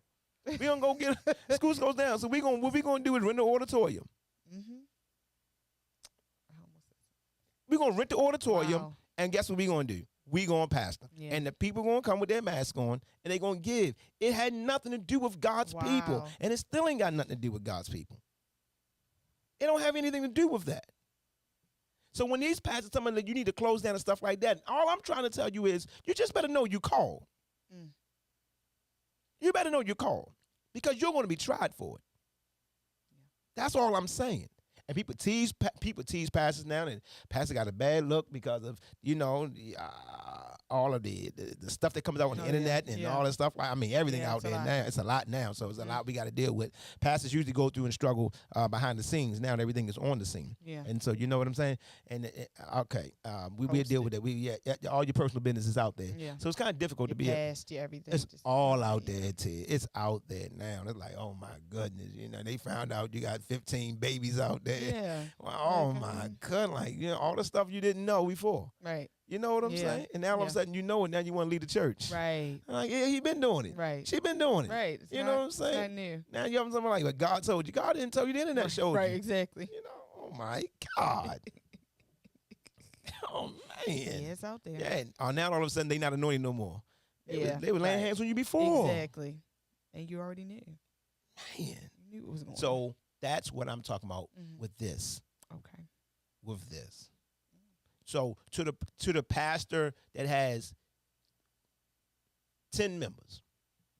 Now, if you would ask me as a pastor rule of thumb, you ask Anthony Fliggins, pastor rule of thumb, I just say 10 or more. I say 10 under, you may not have a church, you may have just a following. But I'm just a man. Can God call you for 5? Yes, he can. Yes, he can. Yeah. Can God call you for 5 million? Yes, he can. Yes, he can. I didn't call you. So my little rule of thumb for 10 is only based on the synagogue. That's it. So what the synagogue was people couldn't get to the temple. There was a time in the Old Testament people couldn't get to the temple. They couldn't get to the temple during Israel's, I guess, oppression, while they was under oppression for about 70 years, under oppression of different governments, Babylonian, Assyrian, and Persian. Babylonian, Assyrian, Persian. Y'all preachers help me out. Don't let me fall. The Babylonians, the Assyrians, and the Persians. I think I'm right. Babylonians, Assyrians, and the Persians. I think I'm right, but y'all help me out. But anyway, while they was going through that, and a preacher put it down on paper, then later on the Roman poppy. Later on Rome, then the Roman poppy. Okay, so those 5. But right now we dealing with the Babylonians, the Assyrians, and the Persians. Were the Egyptians before them? Yes, the Egyptians before them. Okay, but under that rule, under that rule, 70 years going through, they could not get to the temple or do anything else like that. So what they did was they had a synagogue. And a synagogue was like it was a temple type. But in order to qualify what a synagogue was, you had to have 10 devout men. 10 devout or 10 real Israelites or 10 real Israel people. No one marrying from the land that they was in, because a lot of intermarrying went on. So none of that stuff. They had to be 10 devout Jews. 10 devout Jews was the measurement, the standard, to actually set up what is called a synagogue. Okay. And a synagogue, the word synagogue simply means a community where we pray. Right. Okay. Or a place where we commune. That's what a synagogue was. A place of communing or a place of prayer. A place where we can talk to God for ourselves. Our God. That's what the synagogue was. It was like a makeshift temple. Yeah. But it was not the temple. They couldn't get to the temple. Right. It wasn't even a place where they offered sacrifices. We got a place where we can come and gather, and we can't do what we used to do. So let's just, if we want to continue holding on to the word of the Lord. And so here we go right here. This is what he did in the synagogue.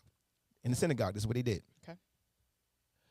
One man would get up and read from the book of Moses. He would sit down. Hey, all y'all ministers, listen to me. Another man would get up and read, again, 10 men. Now, you can have more than 10, but he had to have 10.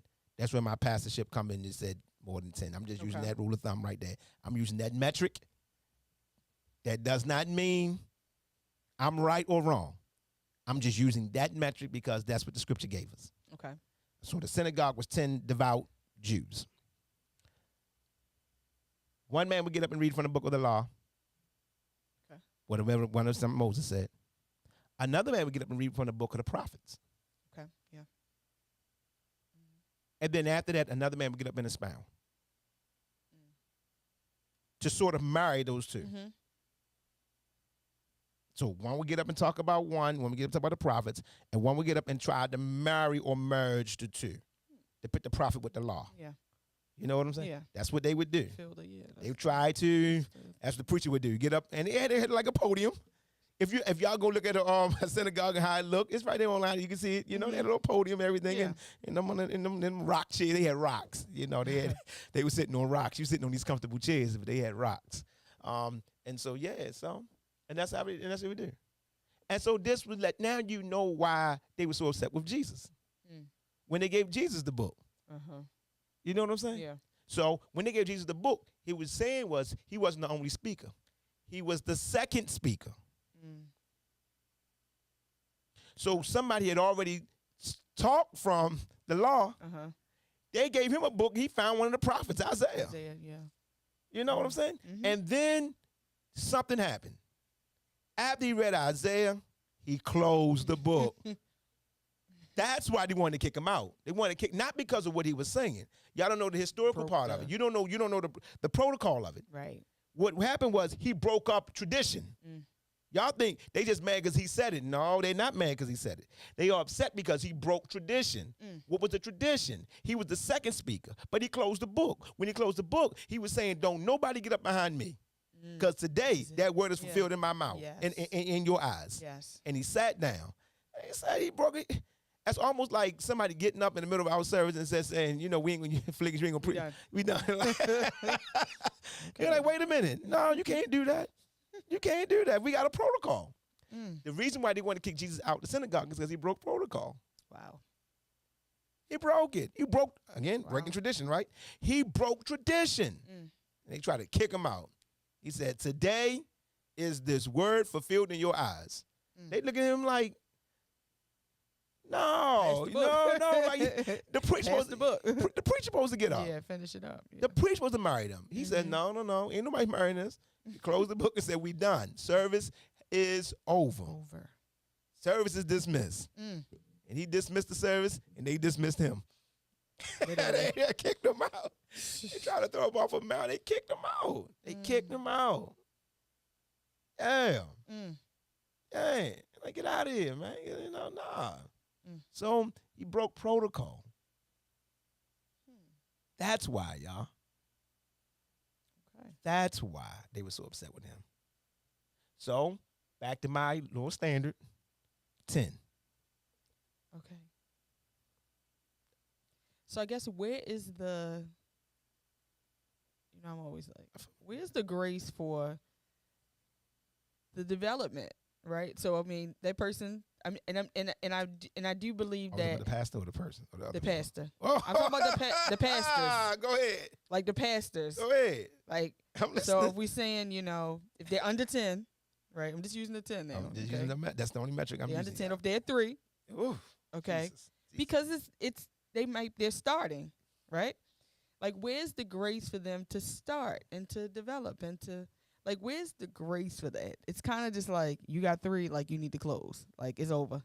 Don't do it. Oh, Tia, Tia, you said a lot.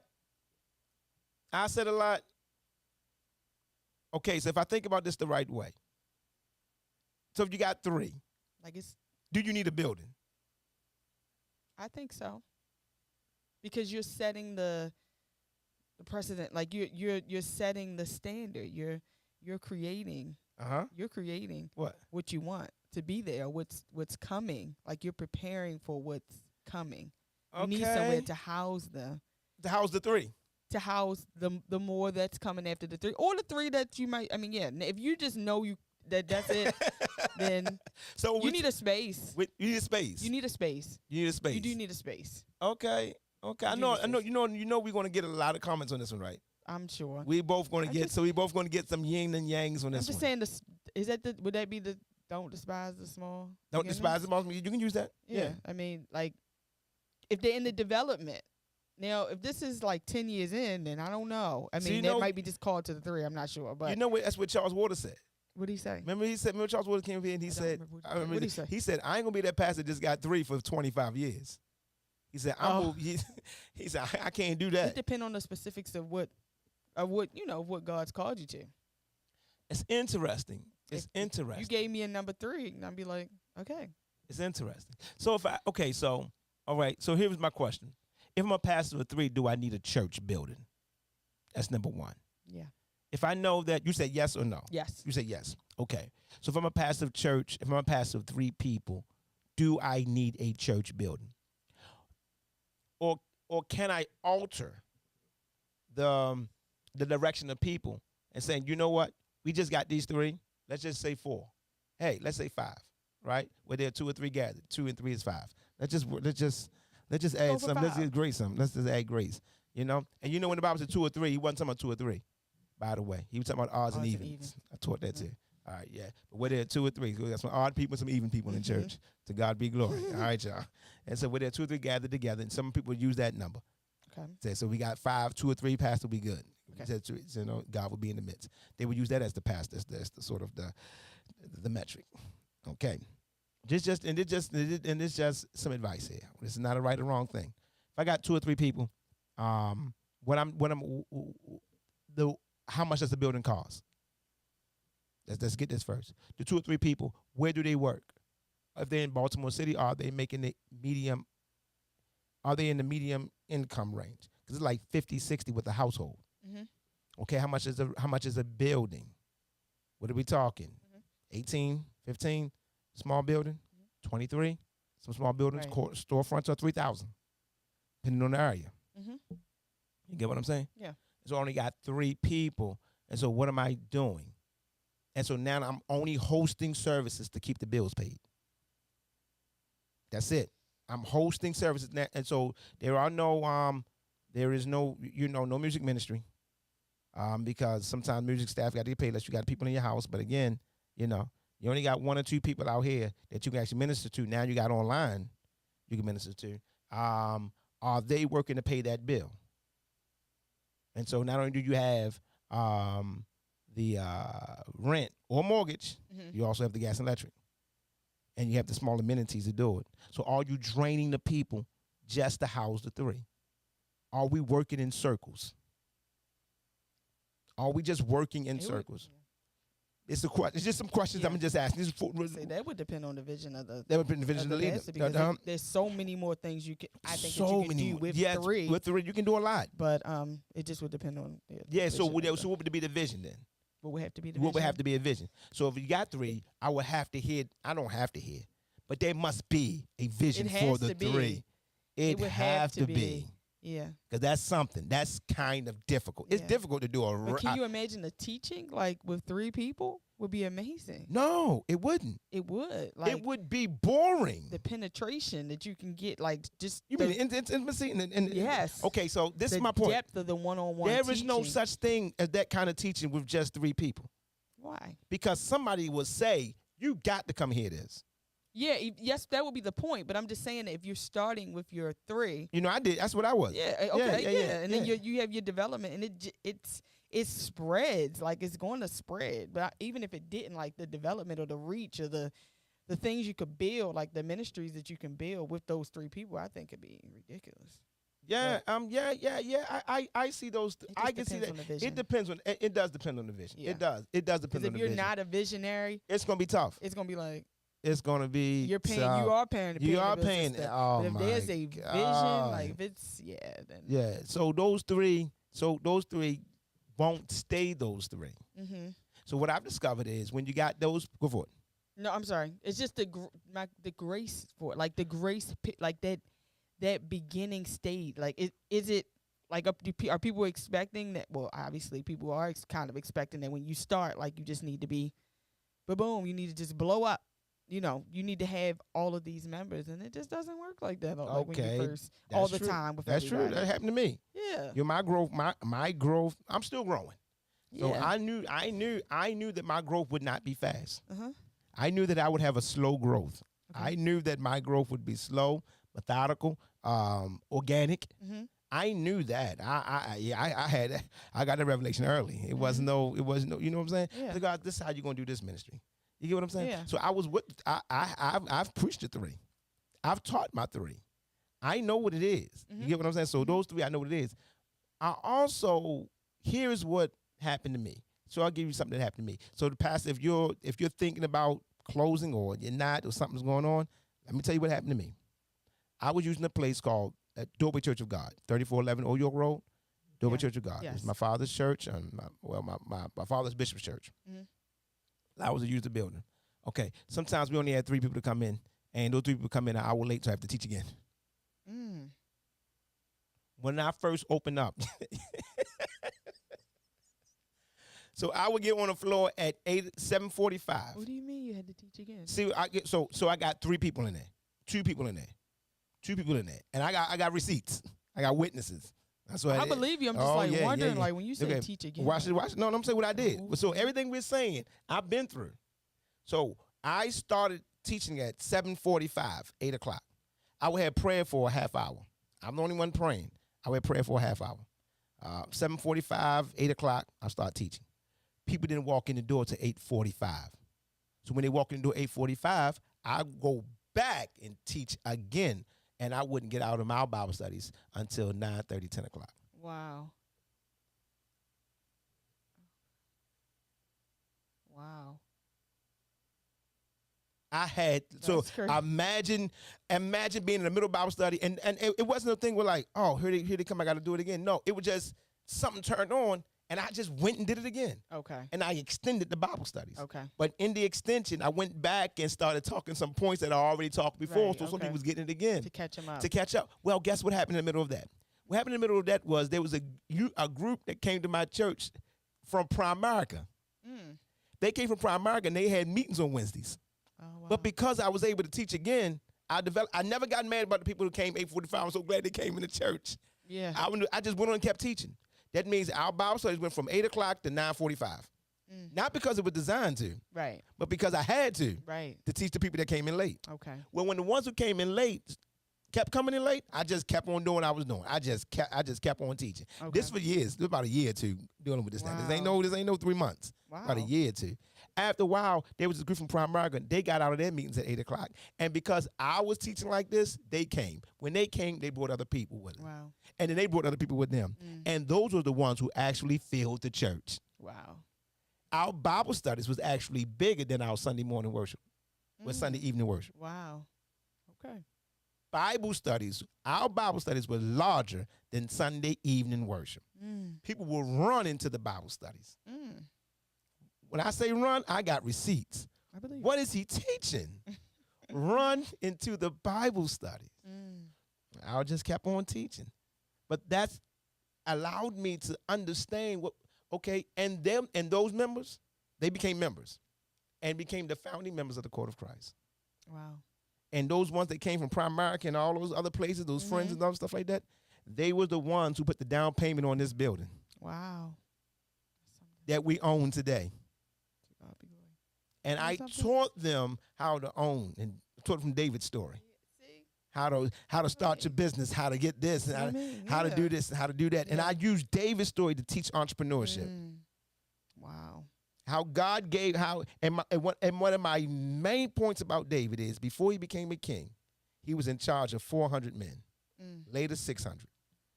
God says, and all the men God called, and all the men he was called to, the Bible said they was in debt, discontented, and distressed. So God says, before I give you the kingdom, I want to see if you can how you gonna lead 600 broke men, and distressed, and discontented. Yeah.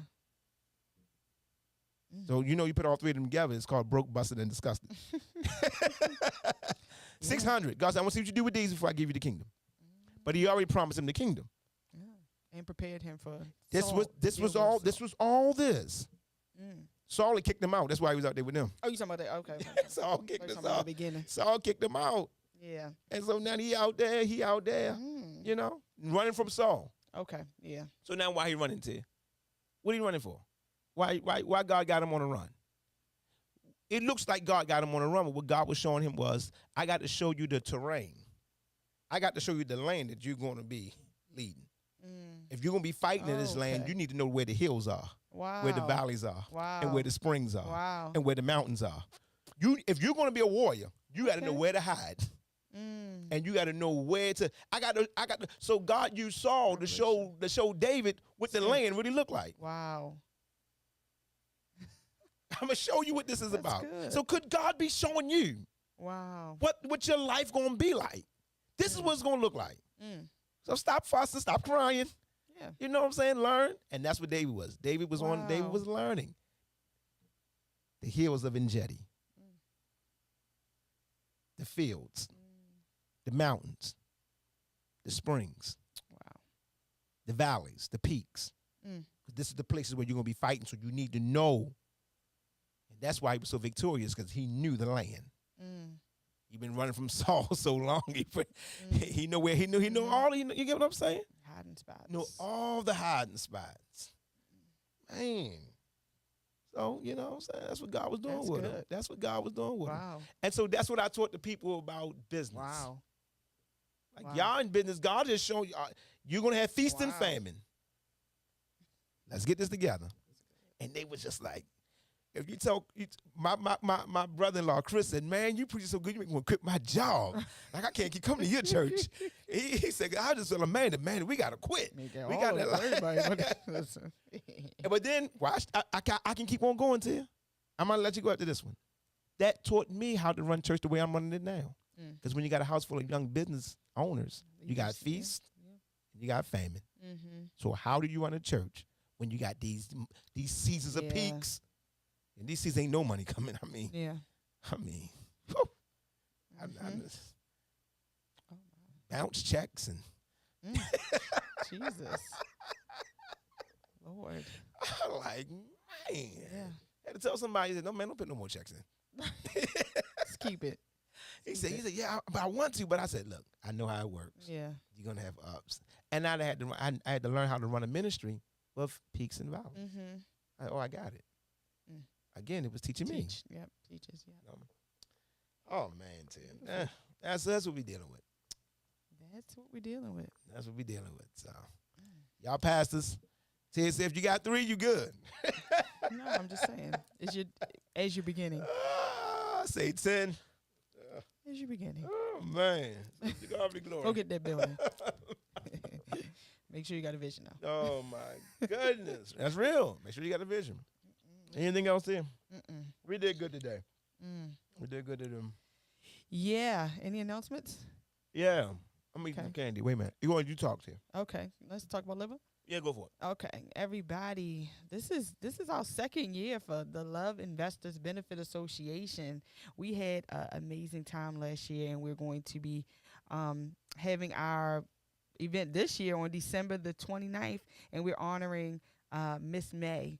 and that is the pastor's mother. My mama. His mama. Listen, first of all, I'm gonna say I ain't even gonna say it today, but we are honoring her. It's gonna be an amazing time. We need you to get your tickets. Now the tickets are on sale. They're $50 a person. $50. Only $50 a person. Yeah. That is sensitive to say only. Oh no. Okay, Because this weekend I'm gonna tell them what they can do with $50 in 2023. Okay, bless. It ain't much. It's not much. Yeah, $50. Now this goes towards our people that we are the Benefit Association, right? So you are becoming a Love Investor. Your ticket is sewing into the Love Investors program, and so we'll be giving entrepreneurs money towards their businesses. So it's a great opportunity to be a blessing. Yes, it is. I was yesterday. I went to see part of I went to see a vehicle yesterday, an old vehicle by the way, yesterday, and I give this little testimony real quick. And so I went to go see it, and we talked about it, and it's gonna be a part of this. It's gonna be part of this, and I'm speaking in jargon because I don't want y'all to know everything yet. So, but I'm just leading up to what I'm about to say. Okay. Told him about LIVA. Love Investors Benefit Association, we're helping out entrepreneurs and blah, blah, blah, blah. I'm giving them the whole rundown. And I said, okay, great. He says to me, my friend is in Harford County. He said, my friend has a lot of properties, hundreds of properties. And he's looking for a business to donate those properties to. He said, please give him a call because I'm going to put a word in for you. Wow. Sometimes favors just write a conversation away. So we don't know where this is going to go. You don't know. But I do know, Pastor, if you got a vision. Yes. Yes, if you got a vision. Good point. The Lord, yes, right. You got a vision, Pastor. So Sheesh. this is going to be a blessing to see where this goes. So I'm so excited about this Love Investors Benefit Association. December the 29th. Where you going to do it? 7 p.m. to 10 p.m. Yes. If we have a good time. Yes. This church dance. That's a dancing. This is a dancing house. Now, this church like to have fun. Yes. So we're going to have fun. We're going to have good music, Yes. live music. Yes. People like, well, we shouldn't dance. There's a difference between secular and being worldly. Yes. You got to know the difference. Absolutely. And so, yes, I still can't do the Harlem Shake, and I can't do the, the Park Heights Shuffle. Strut. And the strut, Park Heights Strut. I can't do that. I can't do any of those things. I can just two-step. Back and forward and back, left, right, left. That's it. That's pretty much all I got. Okay. I think that's fine. I don't have much else other than that. So we do celebrating life. Absolutely. We are celebrating entrepreneurship, and we are celebrating hard work. Absolutely. And effort. You know what I'm saying? Definitely. Efforts need to be celebrated, and some people just need to see and feel and know that somebody else is helping them and someone else is supporting them and looking out for them. You know what I'm saying? You're not in it by yourself. Absolutely. And that's what we're going to do. And we're putting our money where our mouth is. Yeah. So we're blessing folk. Absolutely. Right here in Baltimore City. This is the house. We're going to do it. We're going to do it, y'all. We're going to do it. So we are doing it. We are doing This it. is year number 2. Yes. That's the sophomore year. It's always harder. Yeah, that's what they say. The sophomore year is, and I am a living witness. This is a little bit here, but I am blessed to be a blessing. Definitely blessed to be So a yeah, blessing. we in it, y'all. So we gonna do it for Miss May. Yes. Yeah. Yes, She been helping the community over there. 21229. That's what zip code she's in. She is doing the back to school events for about 13 years. Remember the first event was in the back of the house. We ran out of ice, hot dogs, and everything. It was like 100 degrees out there. Yeah. We ran out of. I had to make the stage. Wow. That's the beginning. Yeah. That's the beginning, right? Yes, We had to make the stage. So our first one, we made the stage. I had to make the stage. No, literally, we ain't had no stage. You built it. I built it. I built the stage. I literally built the stage, and I built it with like 4 or 5 pieces, pallets. We put the pallets together, put a piece of plywood on top of them, and we stayed with carpet on top of that. Wow. So guess where we got our sound system, our music from? Where? The church.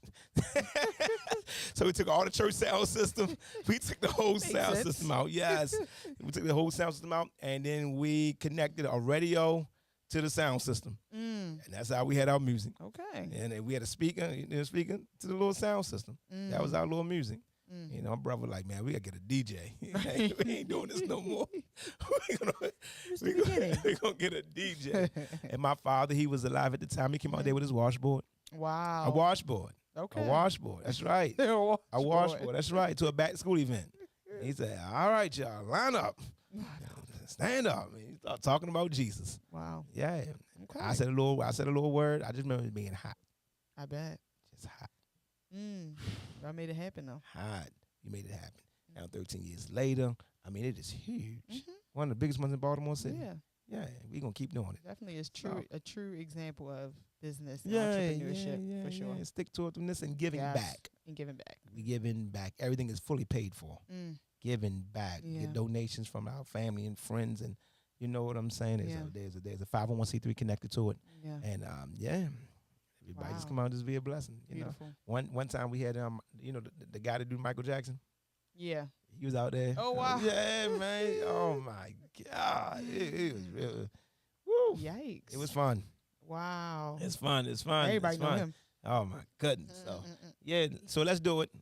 Love Investors Benefit Association. Let's keep it moving. Yep. So All right. if you want to send donations, Send donations. Join Libba. Yep.